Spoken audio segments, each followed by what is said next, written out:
मैं जब कुछ 2-2.5 महीने पहले दिवाली पर जैसलमेर की लोंगेवाला पोस्ट पर गया था तो कई यंग ऑफिसर से मेरी मुलाकात हुई थी। देश की रक्षा के लिए उनका जज्बा, उनका हौसला, उनके चेहरे पर दिख रही अदम्य इच्छा शक्ति मैं कभी भूल नहीं सकता हूं। साथियों, लोंगेवाला पोस्ट का भी अपना एक गौरवमयी इतिहास है। सन 71 के युद्ध में लोंगेवाला में हमारे वीर जाबाजों ने निर्णायक विजय प्राप्त की थी। तब पाकिस्तान से युद्ध के दौरान पूर्व और पश्चिम के हजारों किलोमीटर लंबे बॉर्डर पर भारत की फौज ने अपने पराक्रम से दुश्मन को धूल चटा दी थी। उस युद्ध में पाकिस्तान के हजारों सैनिकों ने भारत के जांबाजों के सामने सरेंडर कर दिया था। सन 71 की ये जंग भारत के मित्र और हमारे पड़ोसी देश बांग्लादेश के निर्माण में भी सहायक बनी। इस वर्ष इस युद्ध में विजय के भी 50 वर्ष हो रहे हैं।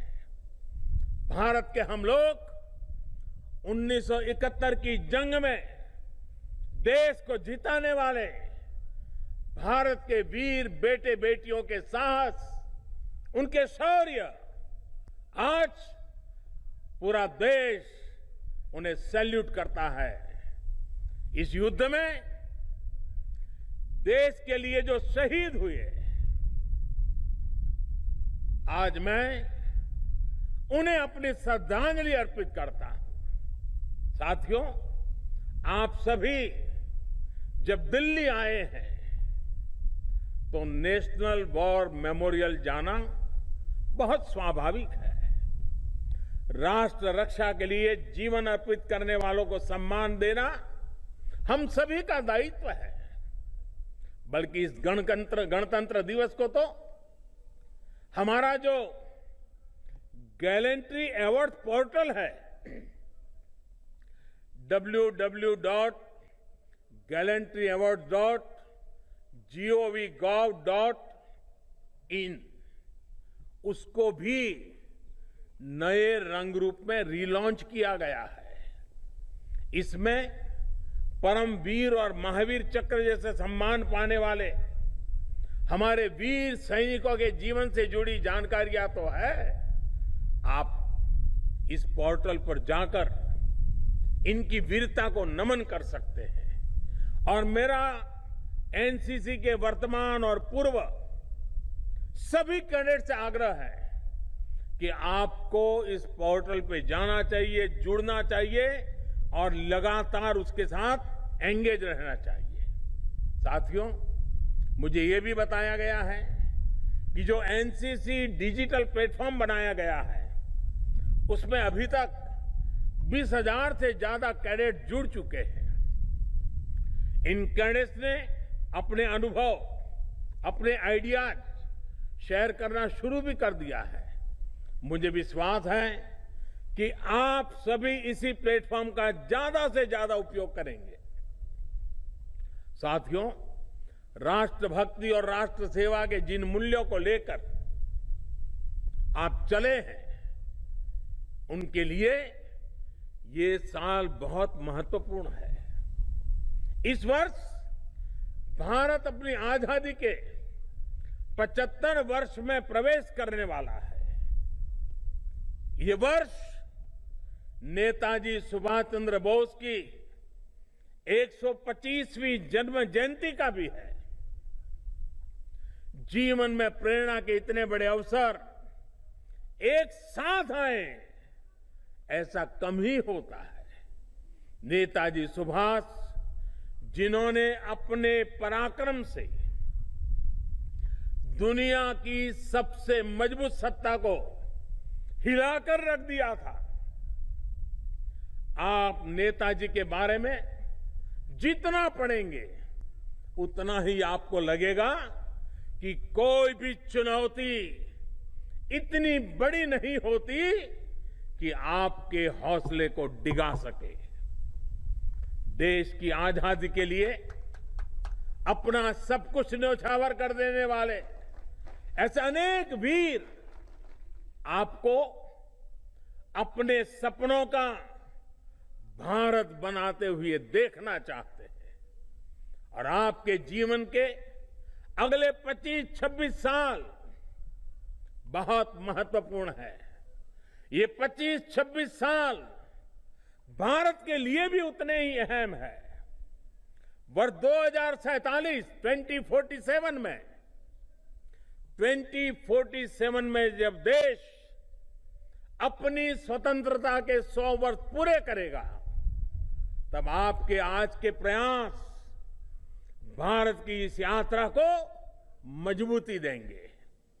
यानी ये वर्ष एक कैडेट के रूप में और नागरिक के रूप में भी नए संकल्प लेने का वर्ष है। देश के लिए संकल्प लेने का वर्ष है। देश के लिए नए सपने लेकर के चल पड़ने का वर्ष है।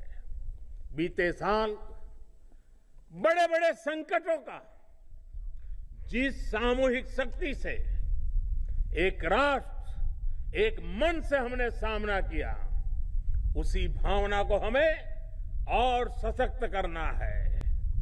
हमें देश की अर्थव्यवस्था पर इस महामारी के जो दुष्प्रभाव पड़े हैं, उसको भी पूरी तरह नेस्त नाबूद करना है और आत्मनिर्भर भारत के संकल्प को भी हमें पूरा करके दिखाना है। साथियों, बीते साल भारत ने दिखाया है कि वायरस हो या बॉर्डर की चुनौती, भारत अपनी रक्षा के लिए पूरी मजबूती से हर कदम उठाने में सक्षम है। वैक्सीन का सुरक्षा कवच हो या फिर भारत को चुनौती देने वालों के इरादों को आधुनिक मिसाइल से ध्वस्त करना, भारत हर मोर्चे पर समर्थ है। आज हम वैक्सीन के मामले में भी आत्मनिर्भर है और अपनी सेना के आधुनिकीकरण के लिए उतनी ही तेजी के से प्रयास कर रहे हैं। भारत की सभी सेनाएं सर्वश्रेष्ठ हो, इसके लिए हर कदम उठाए जा रहे हैं। आज भारत के पास दुनिया की बेहतरीन वॉर मशीन्स हैं। आपने आज मीडिया में भी देखा होगा, कल ही भारत में फ्रांस से 3 और रफाल फाइटर प्लेन आए हैं। भारत के इन फाइटर प्लेन से मिड एयर ही रिफ्यूलिंग हुई है और ये रिफ्यूलिंग भारत के मित्र यूनाइटेड अरब अमीरात ने की है और इसमें ग्रीस और सऊदी अरब ने सहयोग किया है। ये भारत के खाड़ी देशों के साथ मजबूत होते संबंधों की एक तस्वीर भी है। साथियों, अपनी सेनाओं की ज्यादातर जरूरतों को भारत में ही पूरा किया जा सके, इसके लिए भी सरकार द्वारा बड़े फैसले लिए गए हैं। 100 से ज्यादा सुरक्षा से जुड़े सामानों की विदेशों से खरीद को बंद कर उनको भारत में ही तैयार किया जा रहा है। अब भारत का अपना तेजस फाइटर, हमारा तेजस फाइटर प्लेन समंदर से लेकर आसमान तक अपना तेज फैला रहा है। हाल में वायुसेना के लिए 80 से ज्यादा तेजस का ऑर्डर भी दिया गया है। इतना ही नहीं, आर्टिफिशियल इंटेलिजेंस आधारित वॉरफेयर में भी भारत किसी से पीछे ना रहे, इसके लिए हर जरूरी R&D पर फोकस किया जा रहा है।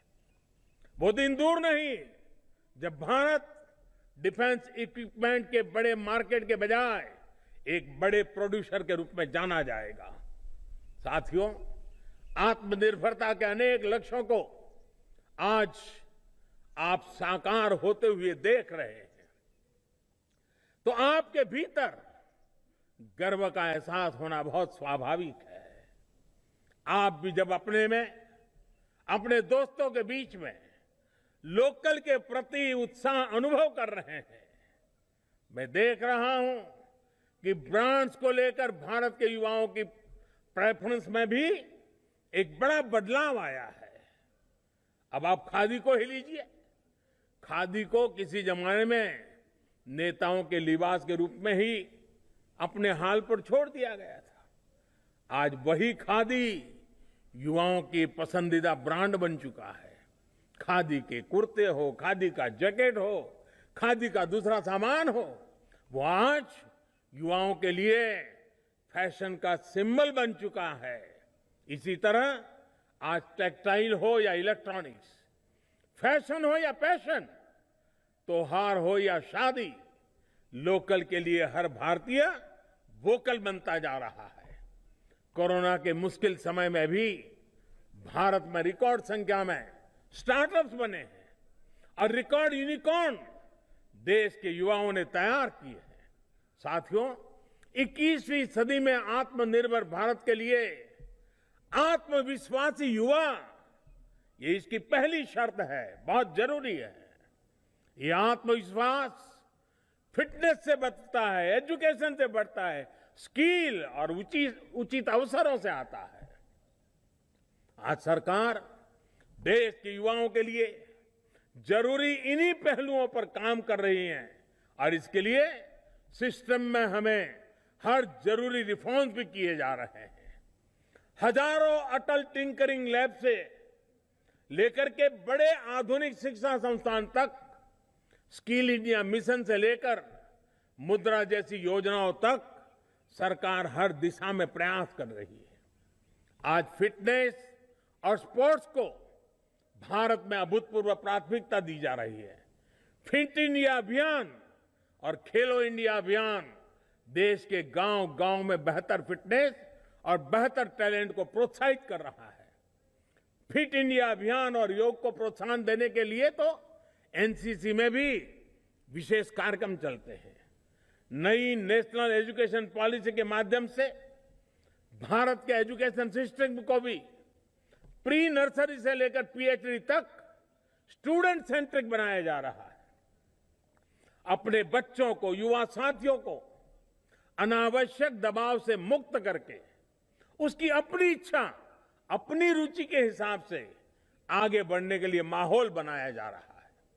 खेती से लेकर स्पेस सेक्टर तक हर स्तर पर युवा टैलेंट के लिए, युवा उद्यमियों के लिए अवसर दिए जा रहे हैं। आप इन अवसरों का जितना लाभ उठाएंगे उतना ही देश आगे बढ़ेगा। हमें वयम राष्ट्र जागरयाम, इस वैदिक आह्वान को 21वीं सदी की युवा ऊर्जा का उद्घोष बनाना है। हमें इदम राष्ट्राय इदम न मम, यानी ये जीवन राष्ट्र को समर्पित है, इस भावना को आत्मसात करना है। हमें राष्ट्र हिताय राष्ट्र सुखाय च का संकल्प लेकर प्रत्येक देशवासी के लिए काम करना है। आत्मवत् सर्वभूतेषु और सर्वभूत हितेरता, यानी सबका साथ, सबका विकास, सबका विश्वास के मंत्र के साथ हमें आगे बढ़ना है। अगर हम इन मंत्रों को अपने जीवन में उतारेंगे तो आत्मनिर्भर भारत के संकल्प की सिद्धि में बहुत ज्यादा समय नहीं लगेगा। एक बार फिर आप सभी को गणतंत्र दिवस परेड का हिस्सा बनने के लिए बहुत बहुत बधाई और भविष्य के लिए भी अनेक अनेक मंगल कामनाएं। बहुत बहुत धन्यवाद। भारत माता की, भारत माता की। नमस्कार, मैं हूं अंशु शर्मा और हमें उम्मीद है कि आपको ये वीडियो जरूर पसंद आया होगा। ऐसे ही बाकी वीडियो देखने के लिए देखते रहिए द इंडियन समाचार, और वीडियोस पसंद आने पर हमारे चैनल द इंडियन समाचार को लाइक, शेयर और सब्सक्राइब करना ना भूलें।